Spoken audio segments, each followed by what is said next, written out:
ಪಂಚಾಕ್ಷರಿ 1-2 ಸಾವಿರ ರೂಪಾಯಿ ಇದ್ರೆ ಕೊಡೋ. ದೇವಸ್ಥಾನದಲ್ಲಿ ನನಗೆ ಕೊಡೋ ಸಂಬಳದಲ್ಲಿ ಇಟ್ಕೊಳ್ಳುವಂತೆ. 2,000 ದುಡ್ಡ? ನೀನು ನನಗೆ ತಿಳಿದ ಮಟ್ಟಿಗೆ ಕುಡಿಯೋದನ್ನು ಬಿಟ್ಟಿದ್ಯಾ, ಜೂಜಾಡೋದನ್ನು ನಿಲ್ಲಿಸಿದ್ಯಾ.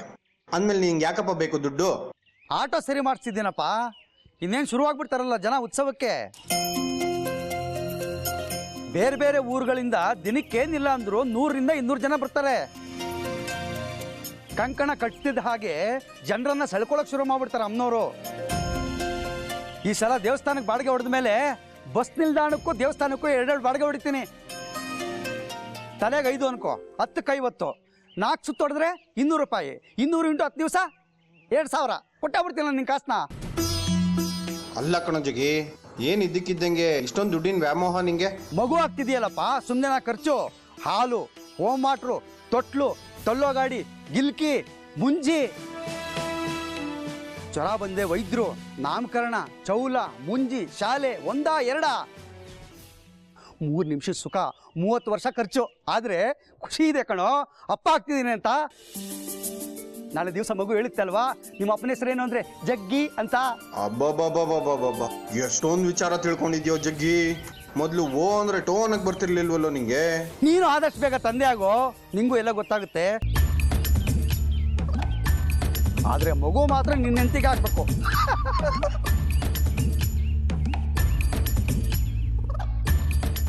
ತಮಾಷೆ ಮಾಡಿದೆ ಕಣೋ. ನೋಡೋ, ಏನಿಲ್ಲ ಅಂದರೂ ವರ್ಷಕ್ಕೆ 2 ಲಕ್ಷ ಬೇಕು ಕಣೋ. ನಮ್ಮ ಅಮ್ಮಂಗೆ ಬೇರೆ ಮೊಮ್ಮಗು ಹುಚ್ಚು ಬಂದ್ಬಿಡ್ತಲ್ಲ ಇನ್ನೇನು. ನಾನು, ನನ್ನ ಹೆಂಡತಿ, ಮಗು, ನಮ್ಮಮ್ಮ, ನನ್ನ ಆಟೋ ಎಲ್ಲಿಂದ ತರಲು ದುಡ್ಡು?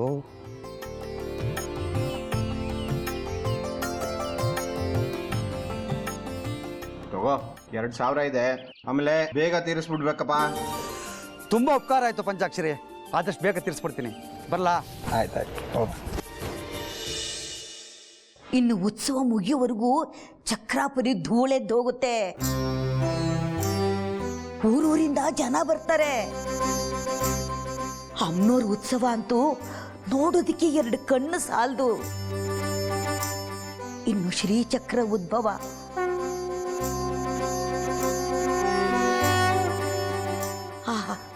ನೋಡ್ತಾ ಇದ್ರೆ ಜನ್ಮ ಪಾವನ ಆಗತ್ತೆ. ಮಾಡಿದ ಪಾಪಗಳೆಲ್ಲ ಹಾಗೆ ನಾಶವಾಗೋಗುತ್ತೆ. ಏನಾದರೂ ಹೊಳಪು, ಏನು ವೈಭವ. ಕುಂಭಮೇಳ 12 ವರ್ಷಕ್ಕೊಮ್ಮೆ ಆದರೆ ಈ ನಮ್ಮ ಚಕ್ರಾಪುರಿಯಲ್ಲಿ ಚಕ್ರೋದ್ಭವ 21 ವರ್ಷಕ್ಕೆ ಒಮ್ಮೆನೇ ಆಗೋದು. ಕಳೆದ ಸಾರಿ ಉತ್ಸವ ನಡೆಯೋ ಕಾಲಕ್ಕೆ ನೀನಿನ್ನೂ ಚಿಕ್ಕವಳು, ಸುಂದರಿ ಹುಟ್ಟಿದ ಸಮಯ. ಇಡೀ ಚಕ್ರಾಪುರಿನೇ ಜಾತ್ರೆ ಆಗ್ಬಿಟ್ಟಿತ್ತು. ಉತ್ಸವದ ವೇಳೆ ಭಕ್ತಾದಿಗಳೆಲ್ಲ ಮನೆ ಜಗಲಿಗಳ ಮೇಲೆ ಬಂದು ಮಲಗ್ತಾ ಇದ್ರು. ಎಲ್ಲಿ ನೋಡಿದ್ರು ಜನ, ಬರೀ ತಲೆಗಳೇ ಕಾಣುತ್ತೆ. ಭಕ್ತರಿಗೆ ಊಟ, ಉಪಚಾರ, ಪ್ರಸಾದವಂತೂ ದೇವಸ್ಥಾನದಲ್ಲಿ ಸದಾಕಾಲ ನಡೀತಿರುತ್ತೆ. ಅದನ್ನೇ ಮನಸ್ಸಿನಲ್ಲಿ ಇಟ್ಕೊಂಡು ಯೋಚನೆ ಮಾಡ್ತಾ ಇದ್ದೀಯಾ? ಮೊದಲು ಅದರಿಂದ ಹೊರಗಡೆ ಬಾ.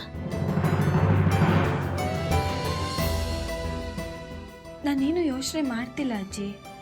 ನಿನ್ನ ಚಿಕ್ಕ ಮಗುವಿಂದ ನೋಡ್ತಾ ಇದ್ದೀನಿ. ಯಾವುದಾದ್ರೂ ಯೋಚನೆಯಿಂದ ಹೊರಗಡೆ ಬಂದೆ ಅಂತ ನೀನು ಮಾತು ಹೇಳಿದ್ರು ನಿನ್ನ ಮನಸ್ಸೆಲ್ಲ ಅದರಲ್ಲೇ ಇರುತ್ತೆ. ಅದಿತಿ,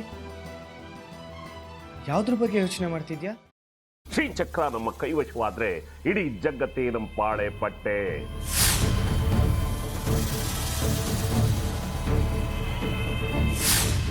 ನಾವಿದೀವಲ್ಲ, ನೀನ್ ಯಾಕೆ ಚಿಂತೆ?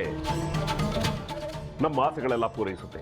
ಅದಕ್ಕೆ ನಾನು ಹೇಳಿದ್ದು ನಮ್ಮ ಜೊತೆ ಕೈ ಜೋಡಿಸು ಅಂತ.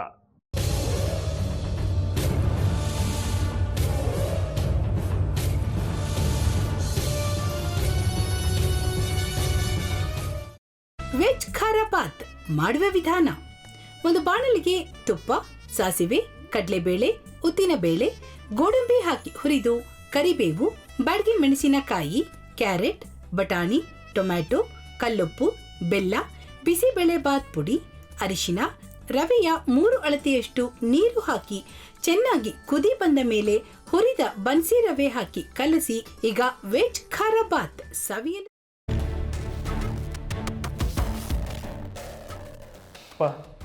ಇಷ್ಟೋ ತನಕ ಡೆಲಿವರಿ ಆಗಿಲ್ಲ ಅಂದರೆ ಅಕ್ಕನಿಗೆ ಏನಾದರೂ ಪ್ರಾಬ್ಲಮ್ ಇರ್ಬೋದಾ? ಆ ಥರ ಏನಾದರೂ ಇದ್ದರೆ ಡಾಕ್ಟ್ರು ಬಂದು ಹೇಳ್ತಿರ್ಲಿಲ್ವ ರವಿ?